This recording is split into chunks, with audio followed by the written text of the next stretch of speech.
Hi, I'm Karma Matti-Jackson, CEO of Matti Consulting. Thank you for joining me today for this segment of a four-part series entitled A Critical Hour for Long-Term Care. Chances are that all of us have heard something in the headlines recently about skilled nursing facilities, assisted living, COVID-19 and long-term care, or maybe something to do with staffing shortages in long-term care. The purpose of these briefings is to provide some data to sort of wrap around those headlines and to give us all some additional information to consider as we make our opinions and decisions about long-term care. Today's presentation is a data-driven review of Washington State's assisted living Medicaid model. And yes, we will be talking about Medicaid rates. However, it's not just about money. What I have done here is I've gathered data from several credible sources, both federal and state, to take a look at what's happening in our system. And what I'm finding is that there is this unintentional stratification that's taking place whereby if you happen to be a poor individual on Medicaid and you need long-term care services and you don't have your own home, chances are you're going into a shared living model. And the shared living model options that we have are skilled nursing facilities, adult family homes, or some sort of a boarding home, group home type model. And in this situation, you will be living in a shared bedroom with a shared bathroom and shared living rooms with others that you may or may not know very well. What we're finding as I review the data from federal and state sources is that there's this sort of fading out that's happening of the Medicaid private apartment assisted living model. And with that, let's begin our review. So I want to start out by talking about assisted living as employers in our communities. Some might be surprised to find out that assisted living employs 31,500 of our Washington state citizens. And that does not count the numerous individuals in our communities that are earning wages through contracts at assisted living facilities. Contracts might include transportation services. It may include building repairs and maintenance. It could include some nursing services or laundry services. Of those employed in assisted living, 58% of these are nursing staff.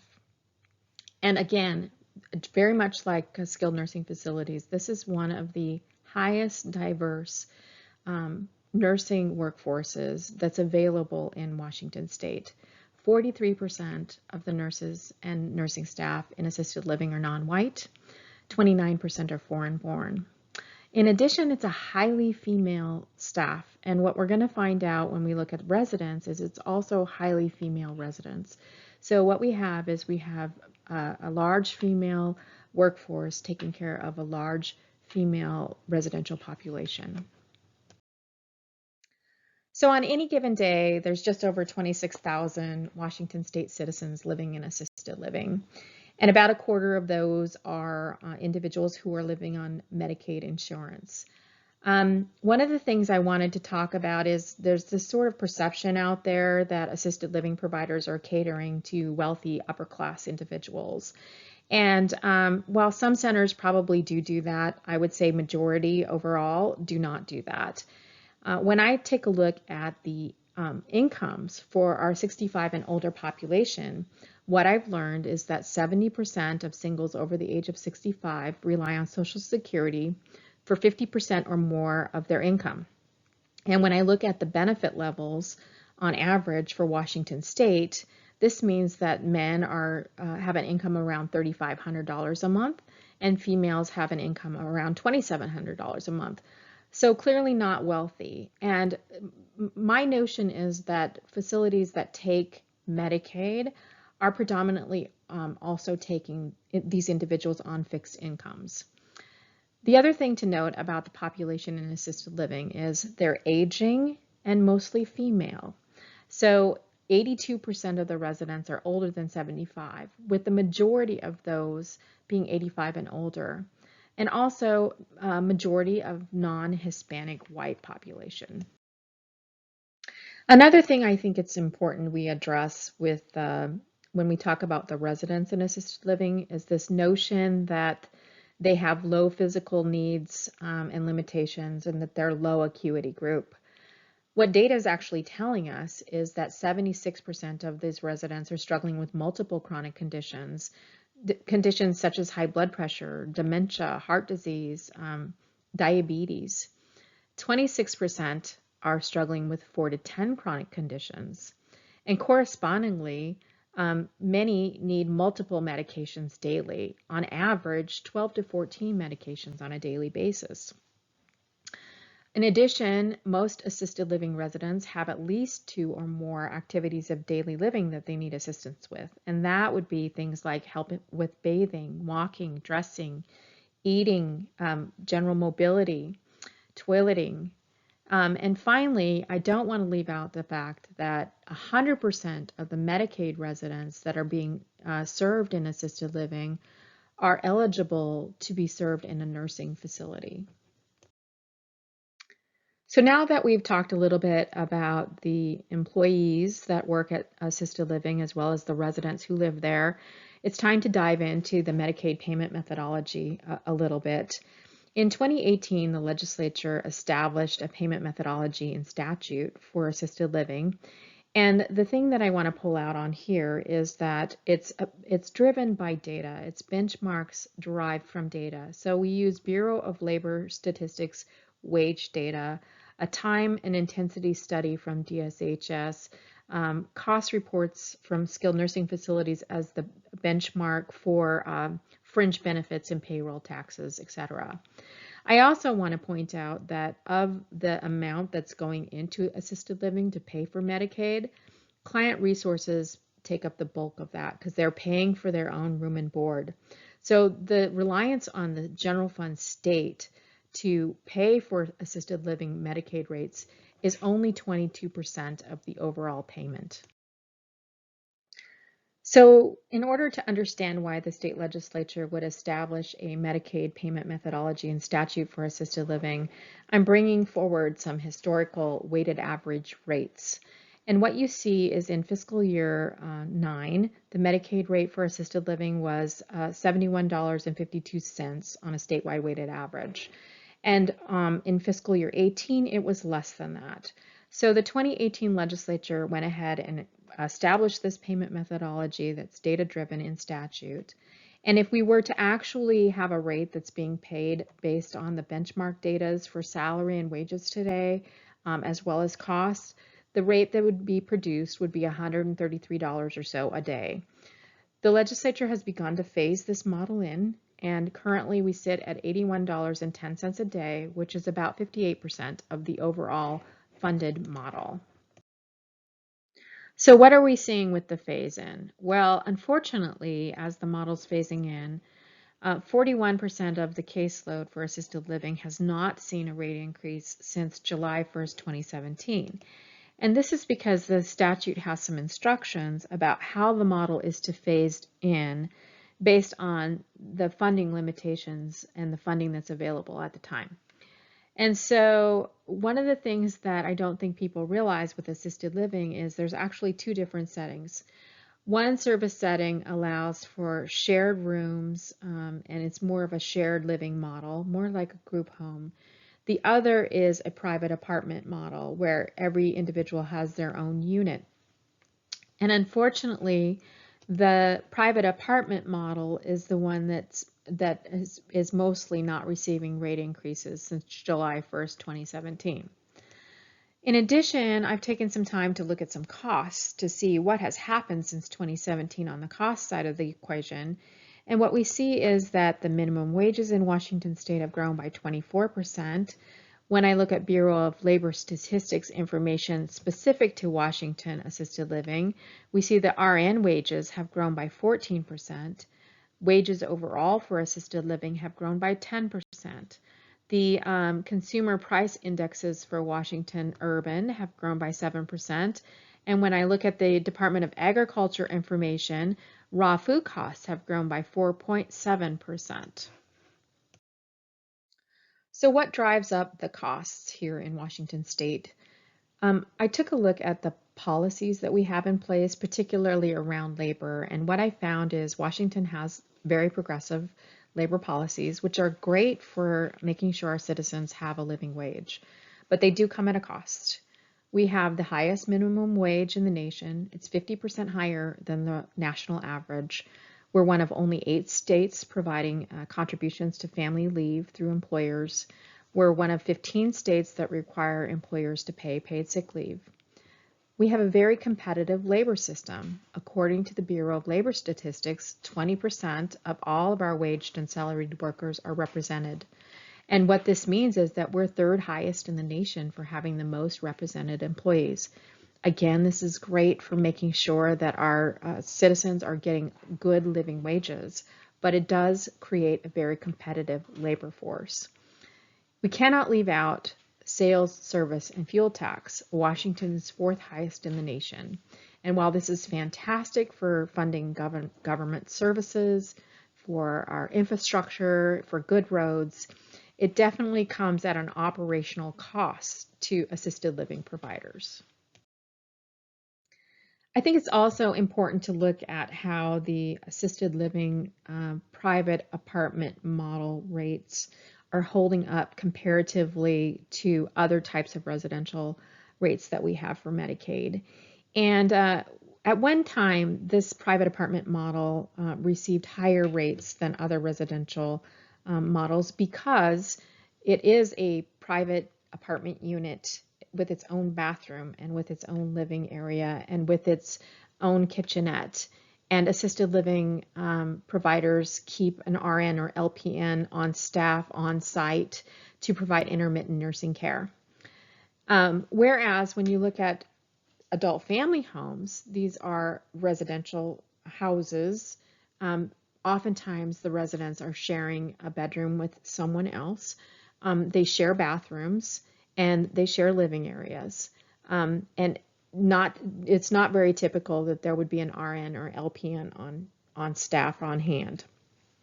So what we've seen of late, though, is we've seen that the adult family homes have started to exceed the payment rates for assisted living private apartments for the same exact client. So what we have on this graph is the client acuity levels are here. And what you see at the lowest level, in A low, we see that an assisted living is being paid about $14 a day less than adult family homes for the same clients. And in some cases, this is as much as $15 or more. So this is something that as a state we need to take into consideration as we're looking at assisted living private apartment models moving forward. So now I'm going to get into a little bit of data that helps to explain my opening statements about unintentional stratification. And what I've done here is I have taken a look at our aging populations, 70 and older in the state of Washington, and the projected growth for this population over the next few years. And what we see is that this cohort is growing quite quickly over the next few years. And then I took a look at, well, what's going on with our Medicaid for long-term care? Is that growing in a corresponding fashion? And to a large degree, it is. It's not growing as fast as our aging population, but it is growing. And what's happening with the assisted living private apartment model is that without recognizing this, because it does get folded into other Medicaid caseloads, when you pull this private apartment model out and you look at it just in its own right, you see that the caseload for this is decreasing significantly. So Washington State has done a really good job of making sure that the low-income Medicaid insured individuals who need long-term care can receive this care in their own home. But unfortunately, not everybody has a home, and for some, it's not safe to live alone. And so one of the things I did was I went to the Health and Human Services to look at statistics about who is living at home alone. And for those age 75 and older, 42% of women and 23% of men are living alone. Well, the thing that sticks out most to me about this also is that elderly individuals who live alone are more likely to be poor. And this is disproportionately impacting African American women who are elderly and who are living alone. In addition, we know that individuals who live alone have some risks involved with their life.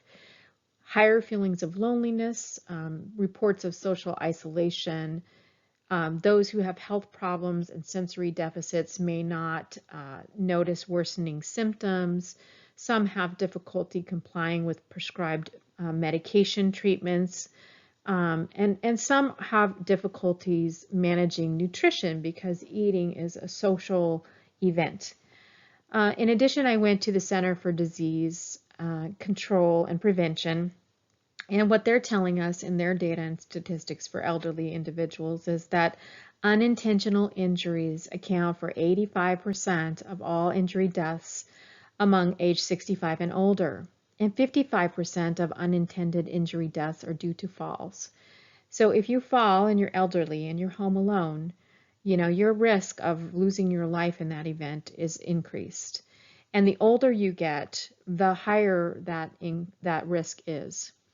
In addition, those statistics are telling me that 13% of injury deaths are due to suicide for the elderly. And while I didn't include this on here, it's also a fairly high percentage of deaths that are related to unintentional fires among the elderly. So what happens if you happen to be on Medicaid insurance, need long-term care, and home is not an available option or a safe option for you? Well, the entitlement under Washington State's Medicaid plan is a skilled nursing facility. And the state is paying $7,000 a month for a skilled nursing facility. And so what you see on this slide is the amounts that the state is paying per month per person on average for each one of these settings. Now, if you don't want to go to a nursing facility, you can choose a home and community-based setting by waiving your right to the nursing facility. Again, if you are in home and you have a home and it's a safe place to be, that is an option. And if you happen to be in home and you need skilled nursing but can't go get skilled nursing, the state will pay for skilled nursing to come through you through the private duty nursing program. But if you don't have a home and you don't want to live in a skilled nursing facility, your choices are assisted living and adult family homes. And when you look at the per capitas for assisted living, it's quite the bargain when you consider the overall costs of our system for each one of these different areas. Now, granted, the private apartment assisted living model is probably a little bit higher on a per capita basis than what we're seeing here. But nevertheless, it is a good investment option for our state for Medicaid eligible individuals who need long-term care. So in summary, I think the policy discussions that we have before us are looking at the private apartment assisted living model and making some policy decisions about where does that fit in our spectrum of services that we offer to our low-income Medicaid insured individuals. Do we want to maintain this? Do we want to grow it? Because we know that we have a growing caseload and it's going to be very difficult to serve everybody in dispersed settings with some of the staffing shortages and nurse shortages that we're facing. We know that in order for every single classification to receive funding using the phase-in that's outlined in the payment methodology, that we would have to have the model funded at around 70% or so.